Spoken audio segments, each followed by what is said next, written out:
Pernahkah kau membayangkan bahwa kadang keajaiban tidak selalu datang dari ruangan putih rumah sakit, dari mesin berbunyi dingin, atau dari tangan para ahli bersertifikat? Kadang, keajaiban datang dari seseorang yang tak pernah kau duga, dari tangan yang dipenuhi debu perjalanan panjang, dari doa yang terucap lirih di sudut hati, dari sosok sederhana yang tak pernah menuntut apapun. Dan kisah ini adalah kisah tentang keajaiban seperti itu. Namanya Arista Devani, seorang wanita muda berusia 27 tahun yang oleh dunia dijuluki sebagai Iron Lady of Jakarta. Seorang CEO muda, cantik, ambisius, dan pernah berdiri di puncak kejayaan. Arista memiliki segalanya, kekayaan, kecantikan, kekuasaan, dan hormat dari ribuan orang. Mobil mewah menjemputnya setiap pagi, mengantarnya ke gedung 40 lantai yang berdiri megah dengan logo The Fanny Group di puncaknya. Setiap langkahnya diiringi parfum mahal dan ketukan sepatu hak tinggi yang terdengar tegas, membuat siapapun menunduk hormat ketika ia melintas.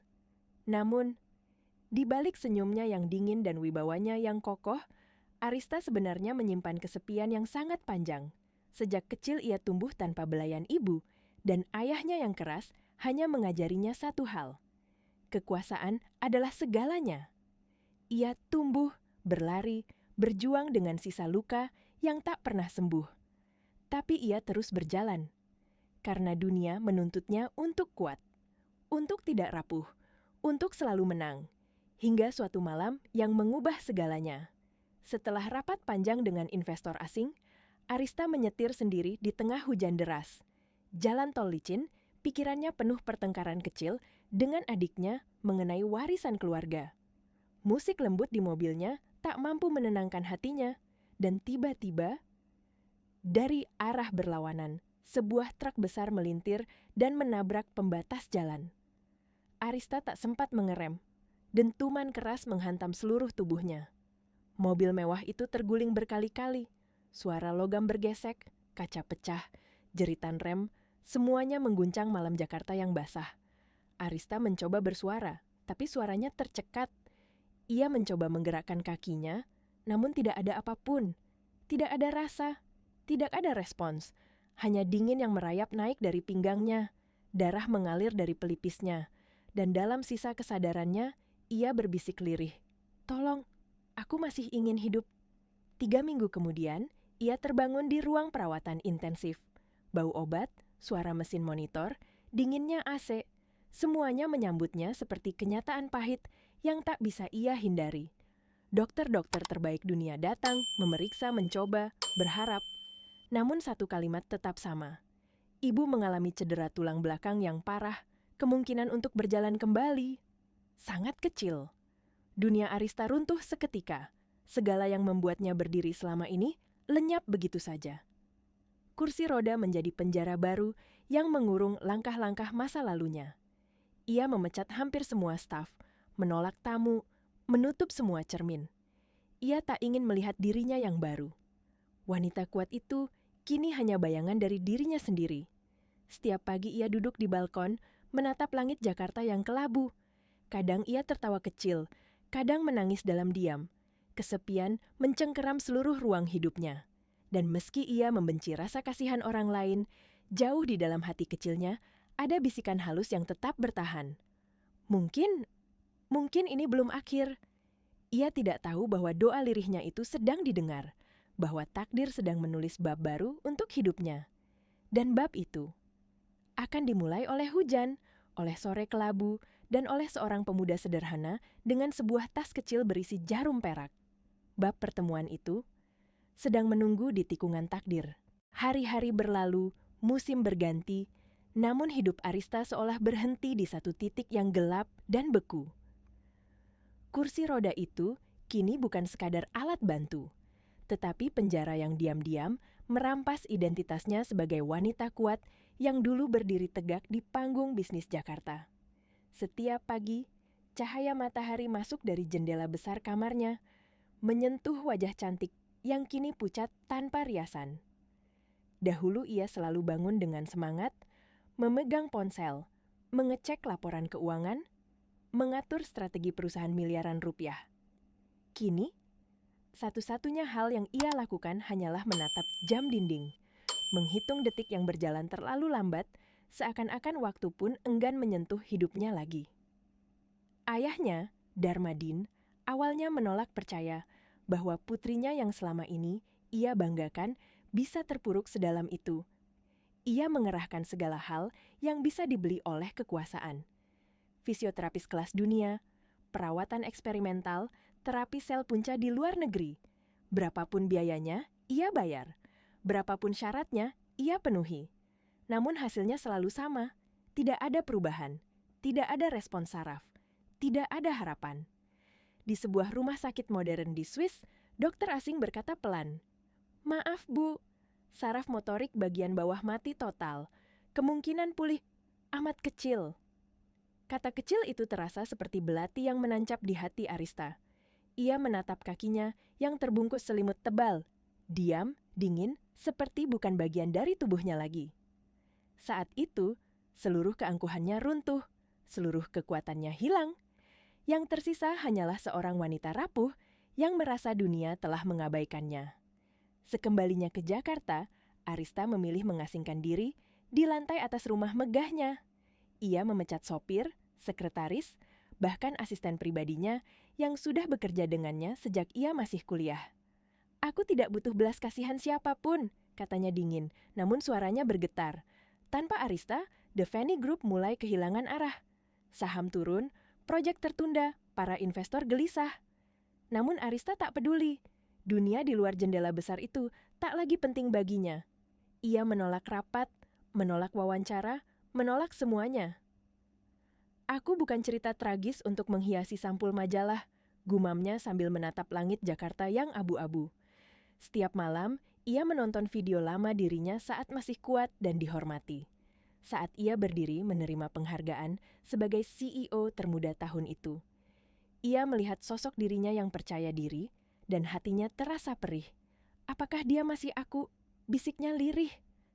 Suatu malam, perawat pribadinya, Rina, memberanikan diri berkata, "Bu, mungkin ibu bisa mencoba pengobatan alternatif.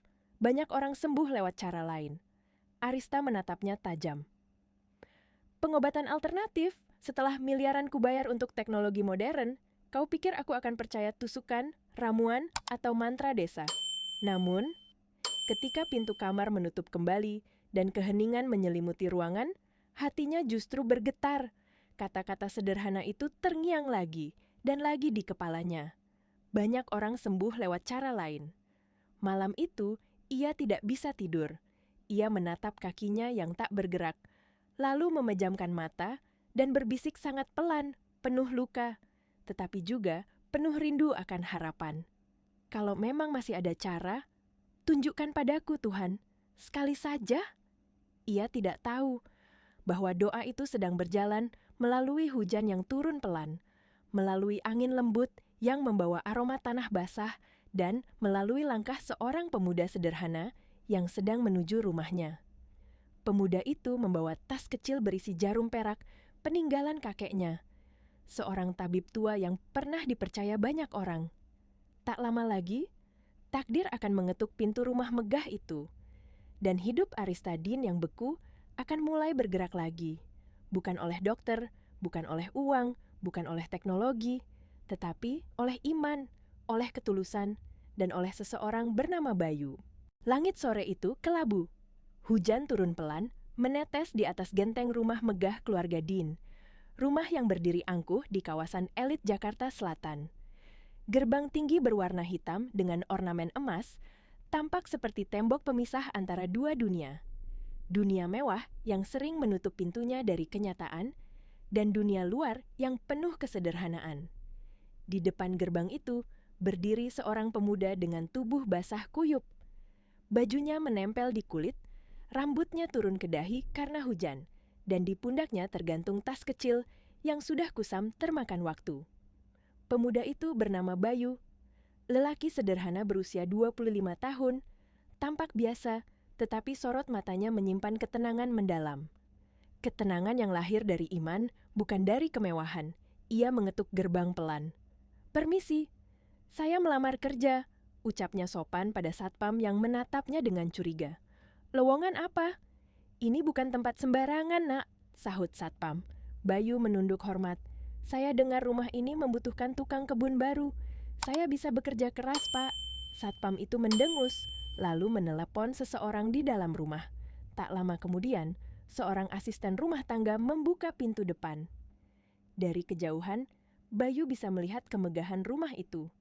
Lantai marmer berkilau, lampu gantung kristal bergemerlap, dan aroma mahal yang bahkan terasa hingga ke teras. Dengan langkah pelan, ia masuk meninggalkan jejak air di lantai marmer. Ia menatap sekelilingnya dengan mata yang kagum sekaligus penuh hormat. "Rumah yang megah," gumamnya lirih. Namun tatapannya kemudian berhenti pada sesuatu. Atau lebih tepatnya, seseorang. Seorang wanita muda duduk di kursi roda dekat jendela besar, menatap hujan tanpa ekspresi. Ia mengenakan gaun putih sederhana. Rambutnya terurai rapi, tetapi wajahnya pucat dan kosong, seolah seluruh cahaya hidup telah padam. Dialah Aristadin.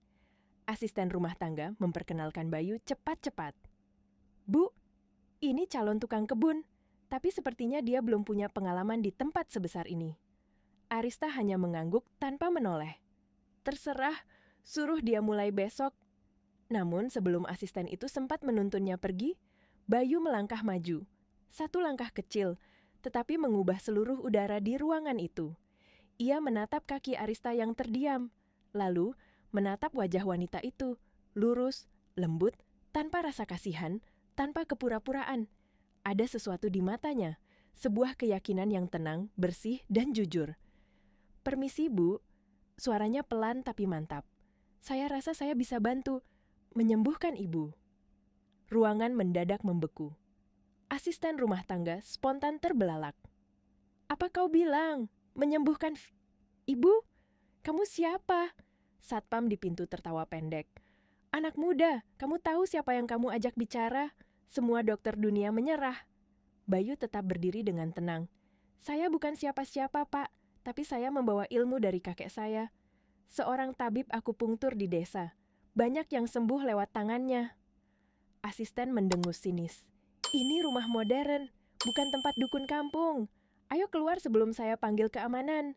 Namun sebelum mereka sempat menariknya, terdengar suara lembut tapi tegas. "Biarkan dia bicara." Semua menoleh. Arista, yang sejak tadi diam, akhirnya mengangkat wajahnya. Matanya yang kosong kini sedikit bergerak, penuh rasa ingin tahu yang lama menghilang. "Kau bilang bisa menyembuhkan aku?" tanyanya datar. Bayu menatap lurus ke matanya. "Bukan saya yang menyembuhkan, Bu. Tuhan yang menyembuhkan. Saya hanya perantara." Kalimat itu masuk seperti angin lembut ke hati Arista. Sudah bertahun-tahun tak ada yang bicara padanya dengan nada tenang itu. Semua orang selalu menatapnya dengan kasihan atau pura-pura kuat di hadapannya. Namun pemuda ini berbeda. Ia tidak merendah, tidak sok pintar, dan tidak ingin sesuatu darinya. Hanya keyakinan, hanya ketulusan, dan doa. Arista menatap pemuda itu lama, dingin, tetapi penasaran. "Berani sekali kau bicara begitu di rumahku." "Saya bicara karena saya percaya." Di luar, hujan semakin deras. Seolah semesta pun menahan napas, menunggu apa yang akan terjadi berikutnya. Dan di dalam hati Arista, untuk pertama kalinya setelah sekian lama, ada sesuatu yang bergetar pelan. Sebuah bisikan kecil yang ia kenal, tetapi sudah lama ia pendam. Mungkin ini bukan kebetulan. Ruangan itu hening. Hanya suara hujan yang menetes pelan di balik kaca jendela besar. Semua orang menunggu, menatap Arista. Wanita yang biasanya tegas, dingin, dan tak mudah digoyahkan. Namun sore itu, tatapannya berbeda. Ada gelombang kecil yang ia sendiri tak tahu berasal dari mana. Asisten rumah tangga tampak panik. "Bu, saya panggil keamanan saja ya." "Anak ini ngawur." Namun Arista mengangkat tangannya pelan. "Tidak perlu." Ia menatap Bayu tanpa berkedip. "Kau bilang kakekmu tabib. Siapa dia?" Bayu menunduk sopan. "Namanya Ki Suryaksina, Bu. Orang-orang di desa dulu memanggilnya sang penusuk cahaya. Tabib akupunktur yang memadukan ilmu Tionghoa dengan doa-doa Jawa. Banyak orang datang ke rumahnya, petani, pejabat, bahkan orang-orang kaya kota. Semuanya mencari kesembuhan. Arista memiringkan kepala sedikit. Dan kau, cucunya, kau belajar darinya. Bayu mengangguk. Sejak kecil saya melihat kakek bekerja. Beliau selalu berkata, jarum ini bukan alat ajaib, Bayu. Ia hanya perantara. Yang menyembuhkan adalah niat dan izin Tuhan. Ia berhenti sejenak, menatap lantai marmer yang memantulkan cahaya redup sore. Saya tidak punya gelar atau ijazah kedokteran. Saya hanya belajar dari hati, dari rasa. Arista menyandarkan tubuhnya di kursi roda. Tatapannya dingin, namun mengandung sesuatu yang sulit dijelaskan. Kau sadar siapa aku? Aku bukan pasien desa. Aku sudah menghabiskan miliaran rupiah untuk dokter terbaik dunia. Mereka semua bilang, aku tak akan bisa berjalan lagi. Dan kau pikir, jarum kecilmu bisa lebih hebat dari mereka. Namun Bayu tidak goyah. Yang menjawab bukan keangkuhan atau kesombongan, melainkan ketenangan. Yang hebat bukan jarumnya, Bu. Ucapnya lembut. Tapi izin Tuhan yang menggerakkannya. Kata-kata itu seperti gema yang memenuhi ruangan. Tak ada kepura-puraan di suaranya. Tidak ada tuntutan. Hanya keyakinan yang jujur. Keyakinan yang membuat Arista, untuk alasan yang tak bisa ia jelaskan, sulit menolak. Ia pernah ditemui orang-orang pintar, orang-orang kaya, orang-orang ambisius. Tapi pemuda ini berdiri di hadapannya dengan pakaian sederhana, sandal basah, dan hati yang bersih. Asisten rumah tangga berbisik keras, "Bu, orang seperti ini biasanya cuma cari uang." Arista menatap Bayu tajam. Kau tahu risikonya bicara seperti itu? Kalau aku anggap kau penipu, kau bisa kuusir sekarang juga. Bayu menunduk dalam. Saya tahu, Bu. Tapi kakek saya selalu berkata, jika niatmu menolong, jangan takut pada hinaan. Kalimat itu membuat Arista terdiam sesaat. Ia mencari-cari sesuatu pada pemuda itu. Apakah ini taktik, kebohongan, atau sekadar keberanian bodoh? Namun, yang ia temukan hanyalah ketulusan. Kalau begitu, Arista menarik napas perlahan. Katakan padaku, kenapa baru sekarang kau datang? Bayu mengangkat tatapannya perlahan. Suaranya lebih pelan, seperti seseorang yang sedang mengingat sebuah mimpi. Karena saya tidak mencari pasien, Bu, katanya jujur. Saya hanya datang ketika hati saya digerakkan. Ia menunduk, lalu melanjutkan. Pagi ini hujan turun di kampung saya, dan saya bermimpi tentang seorang wanita yang duduk di kursi roda menatap langit. Dalam mimpi itu, kakek saya berkata, pergilah, waktunya kau menunaikan warisanmu. Maka, saya datang ke sini. Arista merasakan bulu kuduknya berdiri. Ia tidak percaya pada tahayul, tidak percaya pada mimpi. Tapi hatinya tiba-tiba terasa berat, seperti ada benang halus yang menariknya pada pemuda ini. Beberapa detik berlalu dalam diam yang tebal. Lalu Arista berkata pelan, hampir seperti gumaman. Kau aneh, tapi entah kenapa aku tak bisa menyuruhmu pergi. Bayu menunduk sangat hormat. Terima kasih, Bu. Ia menatap Arista dalam-dalam. Saya tidak meminta apa-apa, hanya satu hal. Izinkan saya mencoba satu tusukan saja. Kalau tidak ada perubahan, saya akan pergi. Saya tidak akan muncul lagi. Arista menggigit bibirnya. Ada sesuatu yang menakutkan dalam tawaran itu. Bukan jarumnya, tapi harapan. Harapan yang bisa membuatnya bangkit atau menghancurkannya sekali lagi. Ia menatap hujan yang mulai reda di luar jendela. Kau benar-benar yakin bisa membuatku berjalan? Tanyanya pelan. Bayu tersenyum lembut. Saya tidak yakin pada diri saya, Bu. Ia menatap langit senja yang pucat. Tapi saya yakin pada Tuhan. Hujan berhenti. Angin sore masuk dari celah jendela seperti membawa restu yang tak terlihat. Dan tanpa mereka sadari, pada saat itu, garis pertama dari mukjizat telah digambar oleh takdir. Suasana ruang tamu megah itu berubah menjadi tegang. Udara terasa pekat, seolah setiap orang menahan napas. Di hadapan Arista, wanita kuat yang selama ini dikenal tak tersentuh, berdiri seorang pemuda sederhana, dengan kemeja lusuh, rambut basah, dan keyakinan yang tak tergoyahkan. Bayu menunduk hormat, tetapi sorot matanya teguh. Tak ada rasa takut, tak ada keraguan. "Bu Arista," suaranya pelan namun mantap, "izinkan saya menusuk satu titik saja. Tak lama, tak menyakitkan. Kalau tak ada perubahan sedikit pun, saya akan pergi tanpa meminta apapun." Asisten pribadinya, Mira, hampir tersedak mendengar kata-kata itu. "Bu, ini gila!" teriaknya panik. "Mana mungkin jarum kampung bisa menggantikan teknologi medis? Dokter dunia saja menyerah." Satpam yang berdiri di dekat pintu menimpali dengan tawa pendek. "Saya bisa usir dia sekarang juga, Bu. Orang-orang seperti ini sering menipu pasien putus asa." Namun, Arista tak bergeming. Ia justru menatap Bayu lama, seolah membaca isi hatinya. Di luar jendela, hujan mereda. Aroma tanah basah memenuhi udara.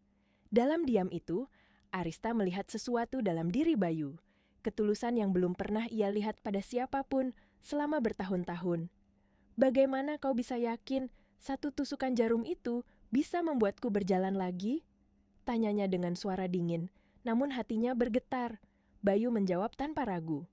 "Karena saya tidak menaruh keajaiban pada jarumnya, Bu." Ia menatapnya penuh hormat. "Tapi pada doa yang saya ucapkan bersamanya." Mira tertawa kecil, sinis. "Jadi kesembuhan datang dari tusukan jarum dan doa kampung? Astaga!" Namun Bayu tetap tersenyum lembut. "Kalau semua ilmu sudah gagal, kenapa tidak memberi ruang kecil untuk harapan?" Kata-kata itu membuat ruangan kembali diam. Arista menunduk, memandangi tangannya yang kaku. Dunia medis telah mengecewakannya. Uang tidak menyelamatkannya. Harapan telah lama ia kubur. Suara hatinya perlahan berbisik, "Apa salahnya mencoba sekali lagi?" Akhirnya ia mengangkat wajah. "Baiklah," ucapnya pelan. Mira langsung terkejut. "Bu, tidak, ini berbahaya. Kalau dia melukai ibu." Arista mengangkat tangan, menghentikannya. "Biarkan, aku ingin tahu sejauh apa keyakinannya." Bayu menunduk dalam. "Terima kasih, Bu. Saya tidak akan mengecewakan kepercayaan ibu." Dengan gerakan penuh hormat, ia membuka tas kecilnya. Di dalamnya, terdapat beberapa jarum tipis dari logam perak, terbungkus kain putih bersih. Bukan jarum pabrikan mahal, bukan alat klinis modern, tetapi jarum-jarum itu memancarkan energi lembut yang sulit dijelaskan. Tangannya bergetar sedikit, bukan karena takut, tetapi karena ia sadar momen ini jauh lebih besar daripada dirinya. Arista menelan ludah. "Di mana kau akan menusuk?" Bayu menjawab lembut. "Di titik lumbal utama, dekat saraf punggung bawah. Tapi ibu tak perlu takut, saya tidak akan menembus dalam, hanya menyentuh permukaan saraf dengan doa." Mira menggeleng, wajahnya pucat. "Bu, jangan lakukan ini." Namun Arista memandangnya dengan tatapan yang lembut sekaligus kuat. "Mira, selama ini kau menjaga tubuhku, tapi kali ini, biarkan aku mendengarkan hatiku." Bayu berlutut di belakang kursi roda. "Sebelum saya mulai, Bu, tolong tenangkan hati. Rasa sakit ini tidak lama. Yang perlu ibu lakukan hanya satu, percaya, bukan kepada saya, tapi kepada Tuhan yang menuntun jarum ini." Ruangan itu berubah sunyi, jam antik berdetak perlahan. Hujan berhenti sepenuhnya. Arista menarik napas dalam, memejamkan mata. Bayu mengusap tangannya dengan kain putih, lalu mengambil satu jarum paling halus. Ia menutup mata sebentar dan berbisik doa yang diajarkan kakeknya. "Bismillah, dengan izinmu. Bukan tangan ini yang bekerja, tetapi kehendakmu yang menyentuh." Dengan sangat perlahan, jarum itu menyentuh kulit Arista. Tidak ada rasa sakit, hanya sensasi hangat yang halus, seperti sentuhan angin lembut. Mira menahan napas. Arista membuka mata sekejap, lalu terdiam. Jantungnya berdebar. Tubuhnya bergetar sangat halus. Bayu tetap fokus. Jarinya memutar jarum itu dengan gerakan kecil yang hampir tidak terlihat. Udara terasa berubah, lebih hangat, lebih hidup. Kemudian, sesuatu terjadi. Arista menatap ke bawah, ke arah kakinya yang selama bertahun-tahun mati, rasa, dan dengan suara bergetar, ia berbisik, Aku merasa sesuatu." Semua orang membeku. Mira menunduk, mulutnya terbuka lebar. jari kaki ibu bergerak. Astaga, ibu, jari kaki ibu bergerak. Bayu tersenyum tipis, tidak sombong, tidak bangga, hanya lega. Alhamdulillah, katanya lirih, berarti sarafnya belum mati. Ini pertanda baik, Bu. Ruangan yang tadinya dingin, kini terasa hangat oleh harapan yang baru lahir. Arista menatap kakinya lagi. Air mata mengalir tanpa ia sadari. Bertahun-tahun, aku tidak merasakan apapun, tapi sekarang ada hangat, ada getaran. Hari itu, di tengah rumah megah yang pernah menjadi penjara kesedihan, sebuah keajaiban kecil mulai tumbuh. Keajaiban yang logika tak mampu menjelaskan, tetapi hati langsung memahaminya. Itulah langkah pertama dari perjalanan besar yang sedang menunggu mereka. Ruangan besar bergaya klasik itu kini terasa seperti ruang sakral. Cahaya sore menembus tirai keemasan, jatuh lembut di wajah Arista yang pucat, namun untuk pertama kalinya memancarkan secercah harapan. Di hadapannya, Bayu berdiri menunduk, menyiapkan jarum lain dengan ketenangan yang tak sejalan dengan penampilannya yang sederhana. "Bu, mohon rileks," ucap Bayu lembutnya seperti bisikan yang lahir dari jiwa.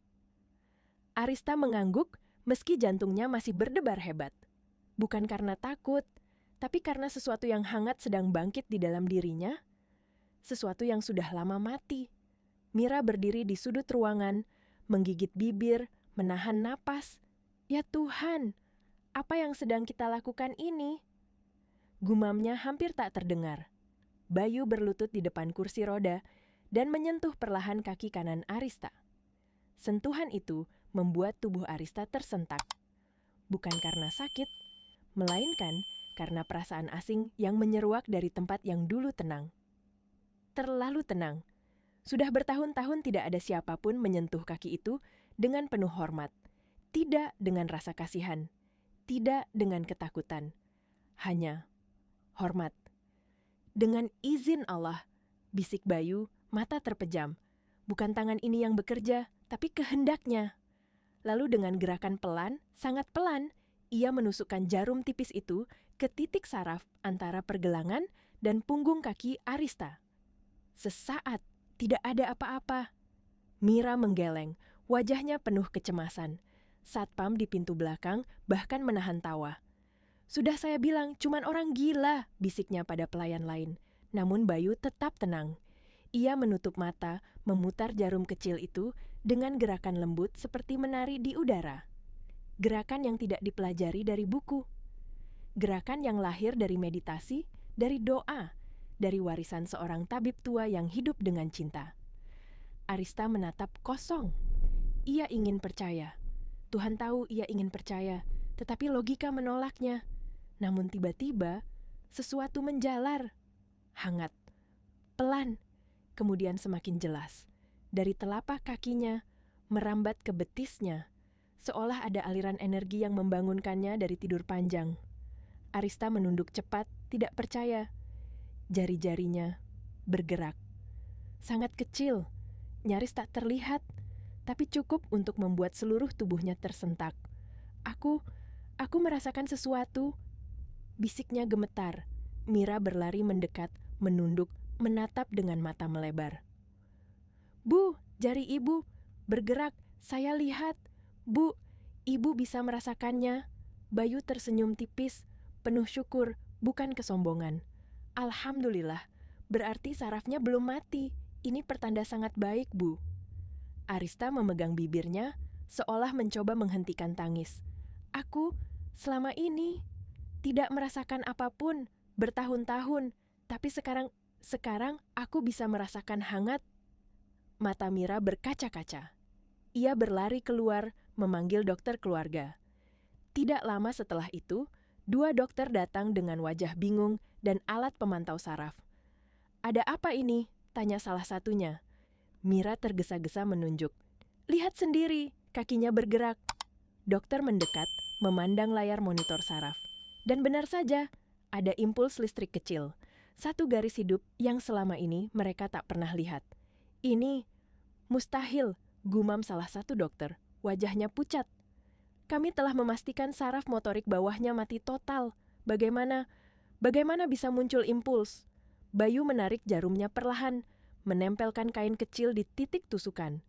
Saya sudah selesai, Bu, katanya tenang. Yang terjadi barusan bukan karena saya, itu karena Tuhan sudah mulai mengizinkan.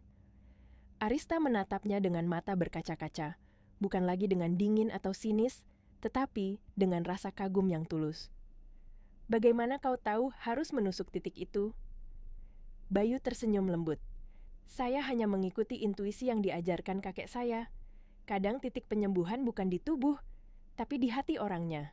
Kalau hati percaya, tubuh akan mengikuti. Dokter mencoba mencari alasan ilmiah. Kita perlu tes lebih lanjut. Ini mungkin refleks saraf sisa. Namun Arista tak mendengar mereka lagi.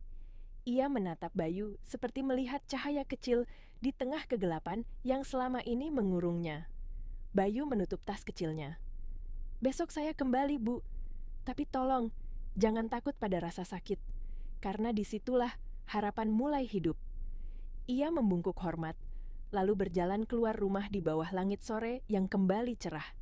Langkahnya tenang, sederhana, namun setiap jejaknya seolah meninggalkan doa. Arista menatap jarum yang tertinggal di meja. Dengan tangan bergetar, ia menyentuh ujung jari kakinya. Dan kali ini, ia benar-benar merasakannya, hangat, hidup. Ajaib, air mata jatuh perlahan dari matanya. Apakah ini awal dari keajaiban itu? Bisiknya gemetar. Hari itu, untuk pertama kalinya setelah bertahun-tahun, dunia Arista bergerak lagi.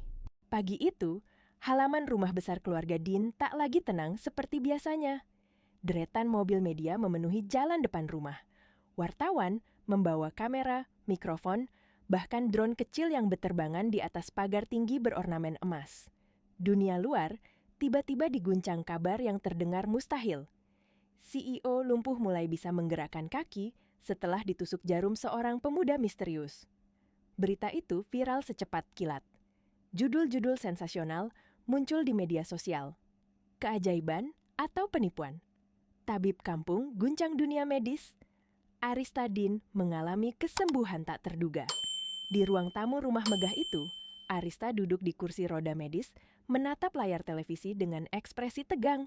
Di sampingnya, Bayu duduk dengan rapi, mengenakan satu-satunya kemeja terbaik yang ia punya. Putih bersih, meski kerahnya agak kusut. Wajahnya tampak canggung menghadapi sorotan media yang membuncah tanpa ia inginkan. Di layar televisi, seorang dokter terkenal berbicara dengan nada sinis.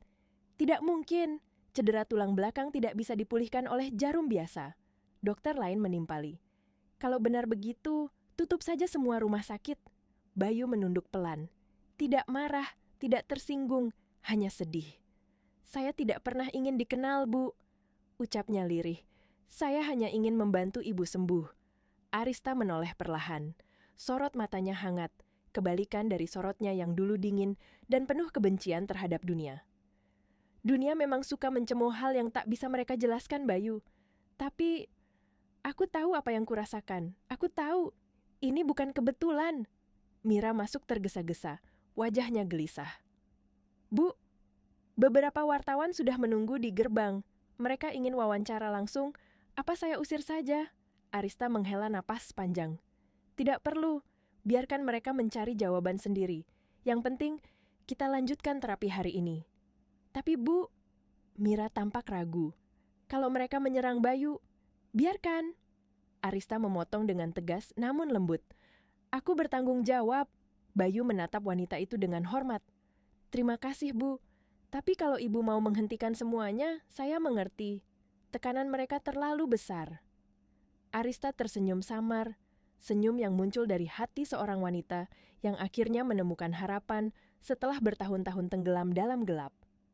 Bayu, aku pernah punya segalanya. Uang, jabatan, kekuasaan. Tapi tak satu pun bisa membuatku berdiri.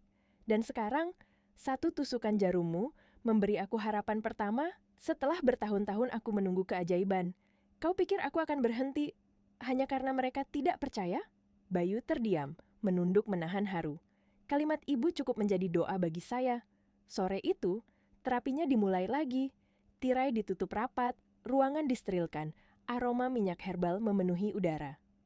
Bayu menyiapkan jarum-jarumnya dengan penuh khidmat.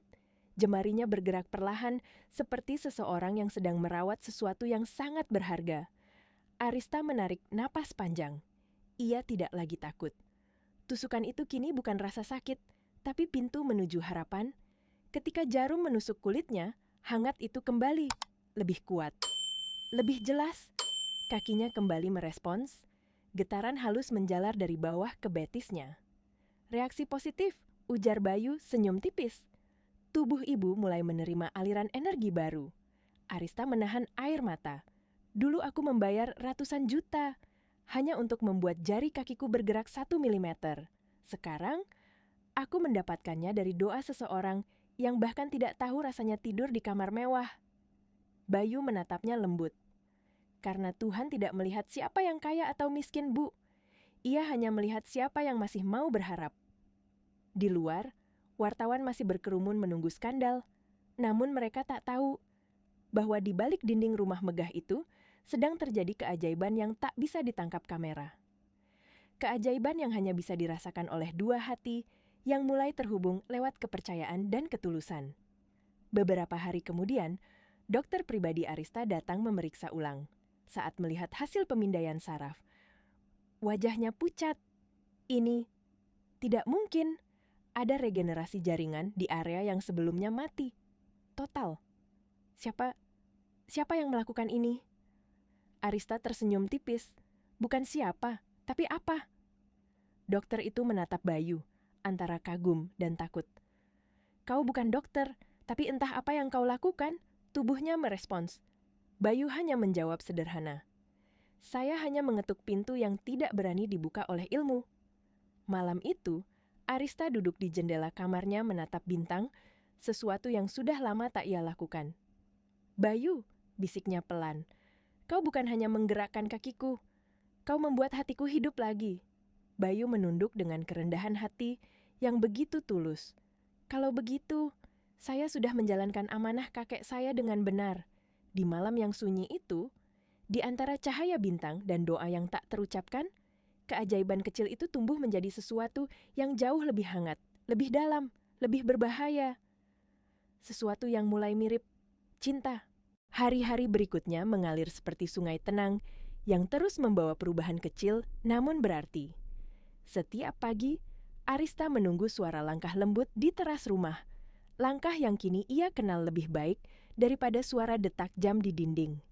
Langkah itu milik Bayu.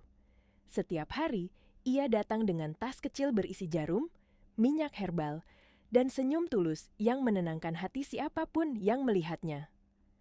Arista, yang dulu hidup dalam kemarahan dan kesepian, kini merasa ada sesuatu yang bergerak lembut di dadanya setiap kali Bayu melangkah masuk.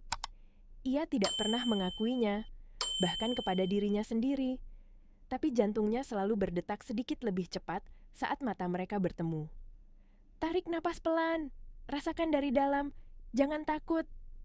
Bayu selalu mengucapkan itu sebelum memulai terapi, dengan suara lembut yang entah mengapa mampu menenangkan badai di hati Arista. Tusukan jarum itu kini bukan lagi rasa sakit.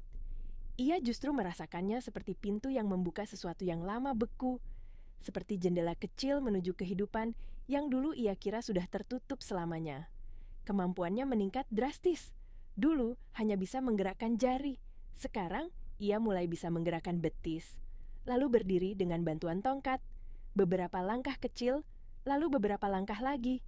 Dokter pribadinya datang memeriksa dan hanya bisa menggeleng tak percaya. Ini di luar logika medis, katanya dengan nada tercampur antara kagum dan takut.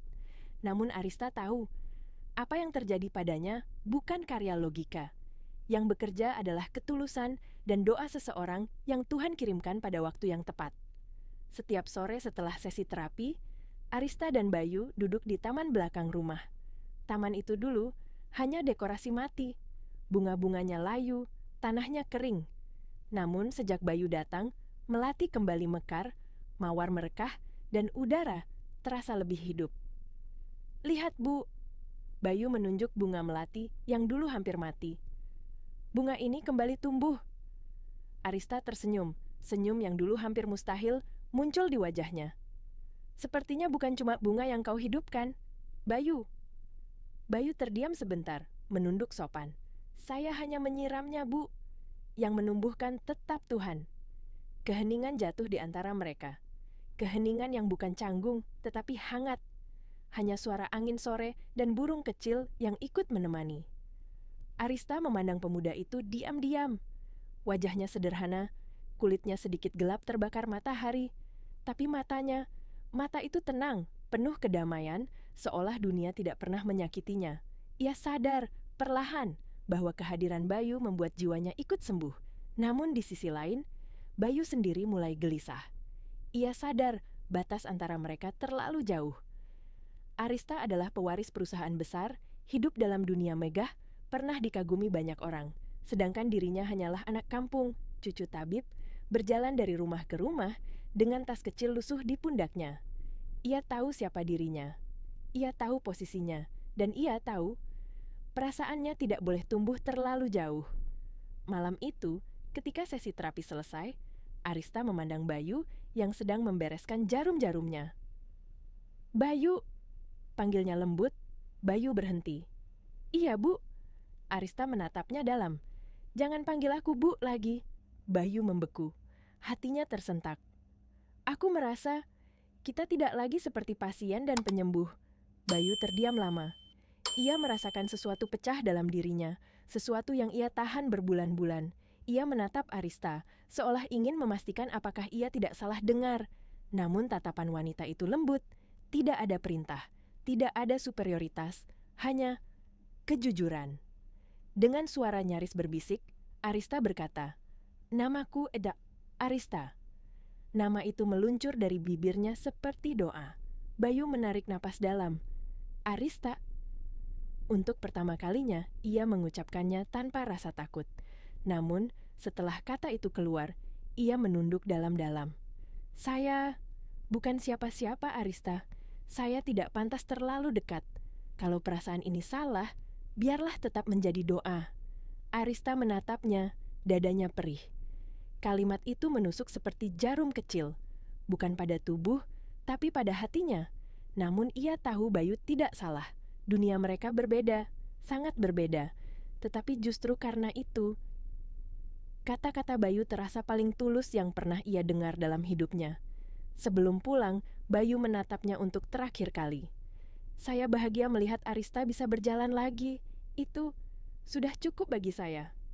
Ia menunduk, lalu melangkah pergi. Perlahan, meninggalkan wangi melati yang menggantung lembut di udara. Malam itu, Arista berdiri di balkon, menatap punggung Bayu yang semakin jauh di bawah cahaya bulan. Tangannya memegang dadanya. Tempat jantungnya berdebar keras. Bayu, bisiknya nyaris tak terdengar. Jika perasaan ini salah, mengapa rasanya begitu benar? Langit malam tampak lebih terang dari biasanya. Dan di hati dua manusia dari dunia berbeda itu, sebuah benih cinta tumbuh, diam, lembut, dan terlalu suci untuk diucapkan. Pagi itu, rumah megah keluarga Din berubah menjadi lautan kegaduhan. Mobil-mobil media berderet di depan pagar, kamera diarahkan ke halaman, mikrofon terangkat tinggi, dan teriakan wartawan saling bersahutan seolah-olah mereka sedang mengejar skandal terbesar abad ini. Benarkah CEO muda Arista Din disembuhkan oleh dukun palsu? Apakah ini penipuan terselubung? Siapa sebenarnya pemuda bernama Bayu?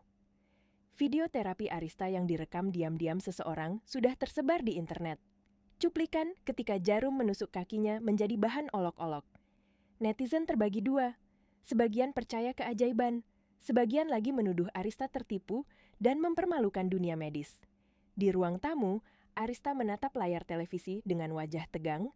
Bayu berdiri di sampingnya, tenang, tetapi sorot matanya menyimpan luka yang dalam. Di layar, foto Bayu muncul dengan tulisan besar, "Tabib palsu, penyembuh atau penipu." Arista mengepalkan tangan, rahangnya mengeras. "Ini keterlaluan," bisiknya. "Mereka bahkan tidak tahu siapa Bayu sebenarnya." Bayu hanya menunduk. "Tidak apa-apa, Arista. Dunia memang begitu. Mereka percaya hanya pada apa yang bisa mereka ukur." Namun sebelum Arista sempat menjawab, pintu tiba-tiba terbuka keras. Ayahnya, Darmadin, muncul bersama 2 pengawal. Wajahnya mengerut marah, sorot matanya merah oleh kemarahan dan rasa malu. "Cukup sudah," bentaknya. "Anak muda ini sudah membuat keluargaku menjadi bahan tertawaan." Bayu mencoba berbicara. "Pak, saya tidak pernah..." "Diam!" Dharma menatapnya tajam. "Kau pikir aku bodoh, datang sebagai tukang kebun, lalu mengaku bisa menyembuhkan anakku? Ini pasti rencana. Kau ingin uang, nama besar, dan segala yang kami punya, bukan?" Bayu menunduk, tidak membela diri. Ia tahu ia bukan siapa-siapa. Ia tahu dunia ini tidak akan pernah memihak pada orang sepertinya. Arista maju sedikit, mencoba menghentikan ayahnya. "Ayah, jangan. Ayah salah paham. Bayu bukan seperti itu. Dia menyembuhkanku." Namun Dharma menatapnya tajam. "Kau dibutakan oleh emosi, Arista. Kau seorang pewaris perusahaan besar, bukan gadis kampung yang bisa ditipu lelaki misterius seperti dia." Kata-kata itu menghantam hati Arista, tetapi ia tetap berdiri teguh. "Ayah tidak tahu apa yang terjadi di sini," suaranya bergetar. "Dia bukan penipu, dia menolongku." Namun Bayu justru mengangkat tangan pelan, suaranya lirih. "Saya tidak mencari uang, Pak. Saya hanya ingin menepati janji kepada kakek saya untuk menolong orang yang kehilangan harapan." Dharma mendengus keras. "Janji tidak bisa membayar harga nama baik keluarga." Ia melambaikan tangan. "Pengawal, antar orang ini keluar dari rumahku. Sekarang." Mira di sudut ruangan menatap dengan mata basah. Ia tahu Bayu bukan penipu. Ia melihat sendiri bagaimana kaki Arista bergerak untuk pertama kalinya. Tetapi siapa yang bisa melawan kehendak seorang pria sebesar Darmadin? Pengawal bergerak mendekat. Arista panik. "Bayu, jangan pergi." Ia mencoba bangkit, tetapi tubuhnya masih lemah. Ia jatuh berlutut, menangis. "Bayu, aku masih butuh kau." Bayu menatap Arista, dan untuk pertama kalinya, ia membiarkan dirinya merasakan sakit itu. Ia tersenyum lembut, senyum yang penuh kehilangan. "Kalau saya tetap di sini, ibu akan kehilangan nama baik. Tapi kalau saya pergi, doa saya tetap tinggal di setiap langkah ibu." Air mata Arista jatuh deras. Pengawal menuntun Bayu menuju pintu. Bayu menunduk hormat kepada Dharma. "Terima kasih, Pak." Lalu ia melirik Arista satu terakhir kali. Tatapan itu berkata lebih banyak daripada ribuan kata yang tak pernah terucap. Saat ia melewati gerbang besar itu, wartawan berteriak-teriak. Kamera menyala seperti kilat. "Hei, tabib palsu, bisa sembuhin diri sendiri nggak? Hahaha." "Mana ilmu sakti jarummu?" Bayu tidak menjawab. Ia hanya berjalan pelan, kepalanya menunduk, tetapi langkahnya tetap mantap. Setiap jejak air yang ia tinggalkan di marmer halaman terasa seperti tanda diam bahwa ia pernah membawa cahaya ke tempat itu. Di dalam rumah, Arista jatuh menangis di pelukan Mira. "Dia pergi, padahal aku baru mulai berjalan, karena dia..." Mira memeluknya erat. "Percayalah, Bu, orang yang datang dengan niat baik tidak pernah benar-benar pergi. Doanya masih ada di sini." Sore itu, hujan turun lagi, deras, seolah langit ikut menangis. Arista berjalan tertatih ke jendela, memandangi gerbang tempat Bayu menghilang. Di meja kerja, 1 jarum kecil tersisa. Ia menggenggamnya erat dan berbisik pelan kepada hujan. "Bayu, kau datang membawa harapan, lalu pergi membawa separuh jiwaku bersamamu." Dan di kejauhan, di bawah langit yang menangis, seorang pemuda sederhana berjalan tanpa arah, membawa satu keyakinan dalam hati. Cinta sejati tidak butuh pengakuan. Cukup niat tulus untuk menepati janji kepada Tuhan dan manusia. Beberapa minggu berlalu sejak kepergian Bayu. Namun, bayangan pemuda sederhana itu masih tinggal di setiap sudut rumah besar keluarga Din. Di taman belakang, bunga-bunga melati tumbuh subur seperti dulu ia rawat. Di ruang terapi, kursi roda yang dulu menjadi penjara kini ditinggalkan kosong. Dan di hati Arista, jejak Bayu masih tertinggal begitu dalam, tak tergantikan oleh siapapun. Pada hari-hari pertama kepergiannya, Arista sempat terpuruk lagi. Namun setiap kali ia hampir menyerah, ia mendengar suara Bayu bergema halus dalam ingatannya. Kalau saya pergi, doa saya tetap tinggal di setiap langkah ibu. Dan entah bagaimana, kata-kata itu benar-benar menguatkannya. Ia mulai berlatih diam-diam. 1 langkah, 2 langkah, berpegangan pada dinding. Lalu, tanpa pegangan sama sekali. Gerakannya masih kaku, tapi jiwanya penuh keyakinan. Sampai pada suatu pagi, ia berdiri tegak di depan cermin. Tanpa tongkat, tanpa bantuan siapapun. Air matanya mengalir. Hari itu juga ia mengambil keputusan besar. Ia tak mau lagi bersembunyi. Ia ingin menunjukkan kebenaran, bukan hanya untuk dirinya, tetapi demi orang yang telah memberi hidup baru untuknya. Konferensi pers besar diadakan di aula utama The Fanny Group. Ruangan dipenuhi wartawan, investor, dokter, analis, dan tokoh bisnis ternama. Suasana riuh oleh spekulasi dan rumor. Katanya dia menipu publik. Pasti dusta, mana mungkin sembuh begitu saja. Aku yakin dia datang dengan kursi roda lagi. Namun saat pintu aula terbuka, semua suara langsung lenyap. Arista masuk dengan langkah perlahan namun mantap. Ia berjalan, benar-benar berjalan, tanpa tongkat, tanpa bantuan. Gaun putihnya melambai lembut mengikuti setiap langkahnya. Seluruh kamera berputar cepat, memotret, merekam, memusatkan perhatian penuh pada wanita yang dulu dianggap tidak akan pernah berdiri lagi. Arista naik ke podium, menatap mereka satu persatu. Suaranya jernih, mantap, dan membuat seluruh ruangan diam seperti makam. Selamat pagi. Hari ini saya berdiri di sini, tanpa kursi roda, tanpa tongkat, karena saya ingin mengatakan hal yang selama ini dunia tidak mengerti. Ia berhenti sejenak. Matanya berkaca-kaca, tetapi bukannya rapuh, melainkan penuh kekuatan baru. Saya tidak disembuhkan oleh keajaiban medis. Saya disembuhkan oleh keajaiban hati seorang pemuda yang tulus. Seluruh ruangan bergemuruh oleh bisikan, kamera menyala lebih cepat. Pemuda itu datang tanpa gelar, tanpa alat canggih, tanpa baju dokter. Yang ia bawa hanyalah jarum kecil dan doa. Suara Arista bergetar, dan dari doa itu, Tuhan mengembalikan langkah saya. Di layar besar, rekaman pengobatannya ditampilkan. Tangisnya, gerakan kakinya yang pertama, hangat yang ia rasakan. Wartawan terdiam. Beberapa terlihat mengusap mata mereka. Tidak ada lagi cemooh di wajah mereka, yang ada hanya rasa kagum dan hormat. Di luar gedung, di antara kerumunan, seorang pemuda sederhana berdiri diam menonton siaran langsung dari layar besar. Bayu. Ia mengenakan kemeja abu-abu polos, wajahnya tenang namun matanya berkaca-kaca.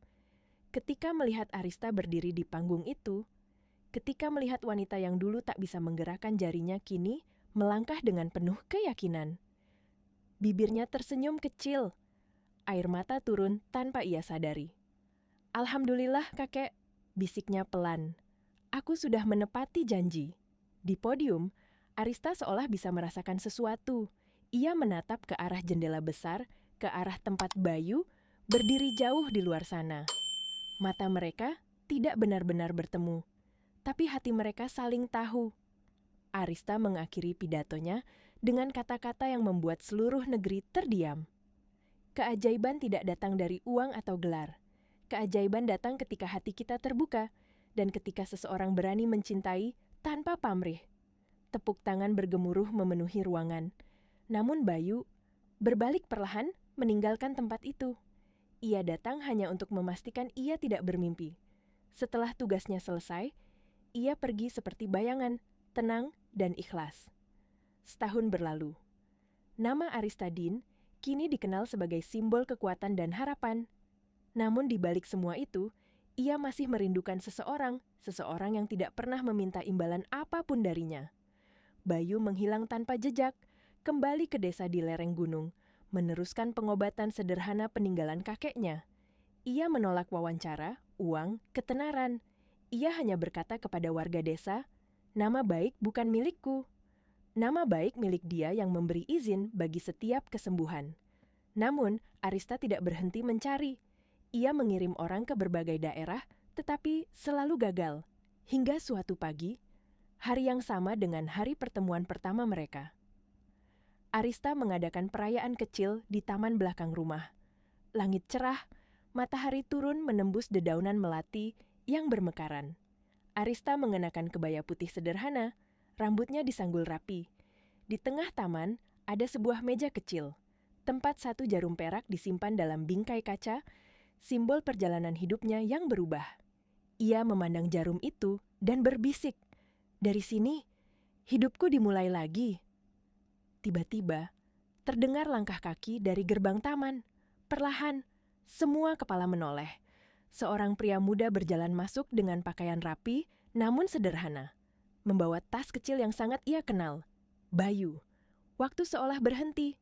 Dunia seperti menahan napas. Bayu berdiri di hadapannya, menunduk hormat. "Saya cuma tukang jarum, Bu." Ucapnya lirih. Arista tersenyum, senyum yang lahir dari kedalaman jiwa.